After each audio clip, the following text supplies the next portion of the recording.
The attack on counter-protesters in Charlottesville was captured on video. We want to play this in its entirety, but we want to warn you it may be disturbing to some viewers.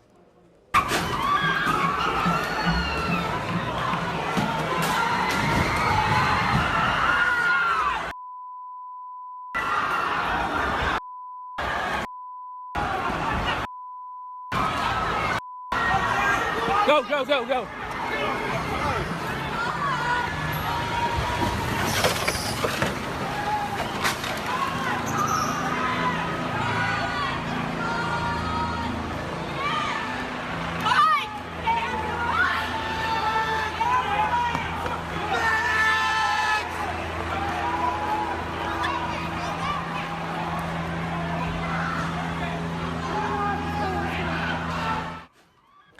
Brennan Gilmore recorded that video, and he joins me now from our Washington bureau. Brennan is a former United States Foreign Service officer and former chief of staff to Virginia Congressman Tom Perriello. He described his experience after posting that video in a recent piece for Politico magazine called "How I Became Fake News." Brennan, first, you mentioned in your piece that you debated whether or not to post the video of the attack publicly after showing it to police. Can you describe your thought process after witnessing such a traumatic event? Sure. Well, my initial response, of course, was shock and horror, and there were a number of victims on the scene, so I joined with fellow people on the scene to try and render first aid. Once the authorities had come on the scene, I realized that I had captured this on video, so I immediately found a police officer to give them the evidence that I'd captured, and then had to decide whether or not I wanted to publish this publicly. And, you know, I was concerned that this would be used by the alt-right and these white supremacists as some kind of propaganda. And I was concerned at the time that I had perhaps captured someone's death on camera, which was sadly the case. So there were reasons not to do it. But I had heard from friends and family that there was questions as to whether or not this had been an intentional act by someone. And I thought my video showed very clearly what I witnessed with my own two eyes, which was a vehicle speeding down 2 blocks of empty street to deliberately plow into a crowd of protesters. And so realizing that I had some of the only evidence of this, I decided to go ahead and put it on my Twitter, from where it went viral and was seen across the world. Right. After you posted the video and discussed what you saw on TV, you say that alt-right commenters almost immediately began spreading conspiracy theories about you and sending you hate mail. Can you tell us a little bit about how that unfolded and what that experience was like? Sure. You know, after I posted this, I was contacted by numerous media outlets that were looking for a witness to describe what had happened there on 4th Street in Charlottesville. And so I did a number of interviews with national media and international media in the hours that followed the attack. The following evening, not more than 36 hours after the attack, my sister called me and said, Brennan, are you aware that some of these alt-right and Nazi messages boards have published our parents' address? And this was an address that I had as on the record, because when I was in the Foreign Service, I used my parents' address as my home address of record. And so these conspiracy theorists and Nazis and alt-right individuals had suggested that because I had a background in federal service, that I was a CIA agent who had a role in the attack, and that I had somehow arranged this. And the conspiracy theories got weirder and weirder. They turned my service overseas and conflict areas in Africa into accusations that I had caused genocide in Africa, and then come home here to work on behalf of, you know, you name it, George Soros, Barack Obama, Hillary Clinton, to stage this event in Charlottesville to prompt a race war that would destabilize the country.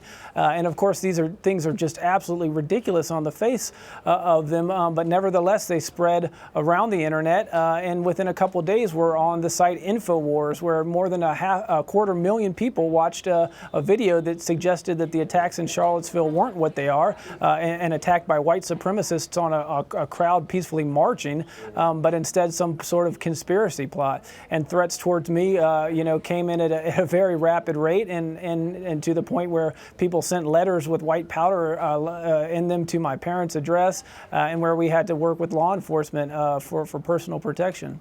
Well, we often hear, Brennan, about actual fake news, and not in the way President Trump often uses the term, actual false stories. From your experience of being the target of conspiracy theories, did you get a sense at all of how quickly these stories spread, and what is the effect of these fringe groups moving toward the mainstream?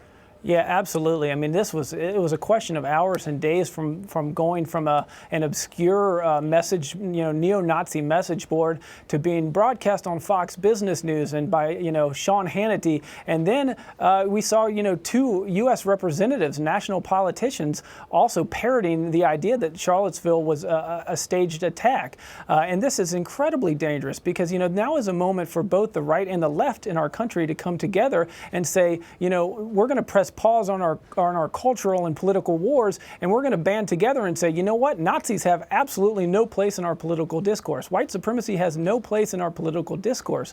Now, unfortunately, that becomes more difficult when there's confusion about who these people are and what they stand for and the violence that they're capable of. And that's what these conspiracy theories and these people on the alt-right are trying to do. They're trying to pull the wool over the eyes of Americans and say, this isn't what it seems. This isn't what it is. This is something else. It's a plot by the left. And they're trying to divide us on the actual facts of the situation. And the combination of this, violent ideology of white supremacy with these conspiracy theories is an incredibly toxic force. Well, given what you saw at the protest, what was your reaction to President Trump's responses to the events in Charlottesville, particularly when he decried violence on both sides?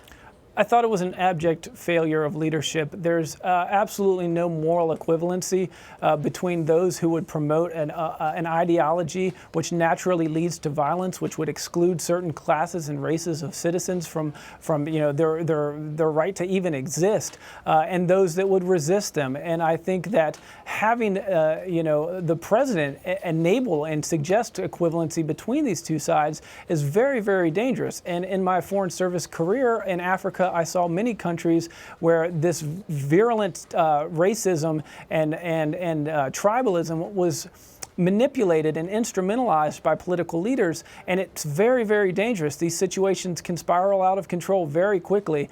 So I think we're in a very worrying moment for our country, where everyone has to look in their own hearts and say, no matter where I stand on the political spectrum, I am against hate, I am against violence, and I'm against this type of vicious ideology that would deny our brothers and sisters of color the same rights and the same abilities to frankly, exist as I have. All right, Brennan Gilmore in Washington for us. Brennan, thanks very much for coming on and sharing your perspective. We really appreciate it. Thank you for having me.